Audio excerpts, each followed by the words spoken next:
На бронемашині до мечеті та з автоматами до осель 4 кримських татар вдерлися вранці російські силовики. Карателі нишпорили у Лінура Якубова, Ізета Сайфуліна, Ідріса Юрдамова та Шевкета Кіямова, нібито у пошуках наркотиків, зброї та забороненої літератури. Деякі книжки, а також ноутбуки, мобільні телефони та планшет забрали з собою. Обшукали навіть півтисячолітню мечеть, до якої на молитву приходять члени непідконтрольної окупантам незалежної громади Еські Крим.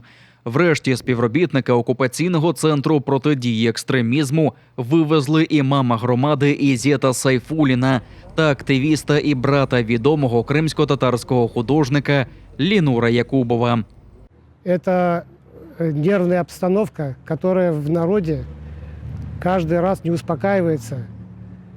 И народ очень сильно возбужден. Он недоволен такими действиями определенных непонятных органов. Таким методом они оказывают не просто давление на какую-то религиозную общину и на каких-то индивидуумов, да? Они оказывают влияние на весь народ в целом. Почему? Потому что мы видим, как в Алуште это происходило, как в Приветном это происходило. Окупаційний Кіровський райсуд Криму в Іслям-Тереку швидко розглянув адміністративну справу проти Лінура Якубова. Його загратували на 14 діб, нібито за пропаганду символіки екстремістської організації, але якої саме не уточнюється.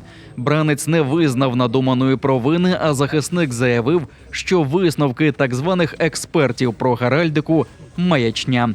А от обраного народом імама Ізета Сайфуліна звинуватили у нібито незаконній місіонерській діяльності. Ба більше, як розповів голова громади Еські Крим, окупаційне духовне управління мусульман Криму на чолі з муфтієм-колаборантом Еміралі Аблаєвим ще 2 тижні тому перереєструвало на себе мечеть. А до всього пообіцяли відрядити підконтрольного імама на найближчу п'ятничну молитву. Здесь есть имам, выбранный народом. Народ им доволен. Он полностью отвечает всем правилам, требованиям ислама. И никаких проблем с проведением джума намазов не было. Теперь эти товарищи решили, что они имеют право вмешиваться в такие дела. И вот завтра приведут, опять же, с помощью силы поставить человека, который должен будет проводить.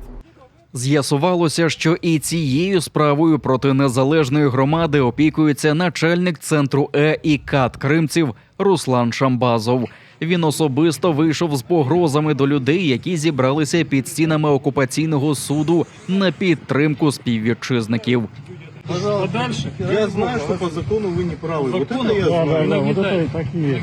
Мы предлагаем вам покинуть территорию. Чи не найбільше окупаційним поліцеям не сподобалося, що їхнє свавілля фільмують громадянські журналісти. За наказом Шамбазова схопили кореспондента Кримської солідарності Алісії Таблаєва. Але оскільки навіть формального порушення не знайшли, вирішили покарати інакше. Меня чуть больше 2 часов держали в МВД, то есть задавали вопросы и все остальное. Также мне выдали 2 повестки в военкомат, одна на прохождение тестов ППО, также 2 повестка для уточнения документов о военнообязанности.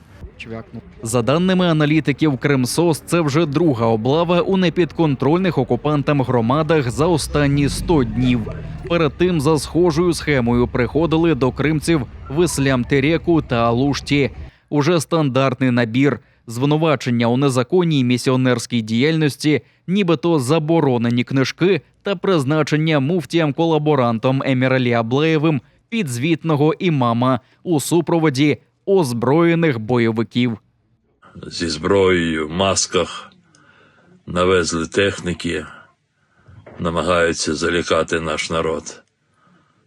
Так роблять бандити, русські бандити. Тримайтеся, дорогі. Час настане, ці русські варвари обов'язково будуть покарані. Щонайменше 59 насильницьких зникнень зафіксували в Криму. Про це заявив аналітик Кримсос Євген Ярошенко. Найбільша хвиля зникнень, за його словами, була у перший місяць окупації півострова. Тоді понад 20 людей зникли безвісти. Усі вони кримсько-татарські та українські активісти, які були не згодні з російською окупацією. Серед них такі люди, як Сейран Зінедінов, Іслям Джапаров, Тимур Шаймарданов, Валерій Ващук, Іван Бондарець, Василь Черниш, Ескендер Ібраїмов, а також Ервін Ібрагімов. Він член Всесвітнього конгресу кримських татар, викрадений людьми у формі окупаційного ДПС поблизу свого дому у Бахчисараї пізно ввечері 24 травня 2016 року. Ервін Ібрагімов публічно заявляв про порушення росіянами прав кримців і виступав за територіальну цілісність України на мітингу у перші дні окупації Криму. Без малого 500 турецьких лір для українського війська зібрала 6-річна Мір'єм і довірила їх передати своєму дідусеві, лідеру кримсько-татарського народу Мустафі Джемілєву. Все почалося з питання маленької Мір'єм до своєї мами: коли ми нарешті зможемо повернутися додому?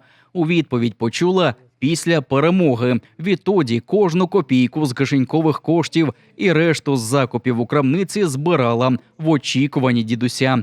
Так накопичила 485 лір, що близько 600 гривень. Під час візиту до Туреччини і зустрічі з онучкою, яка вимушена жити поза межами України через російське вторгнення, лідер кримців пообіцяв неодмінно передати цей донат з мрією про Крим українським захисникам.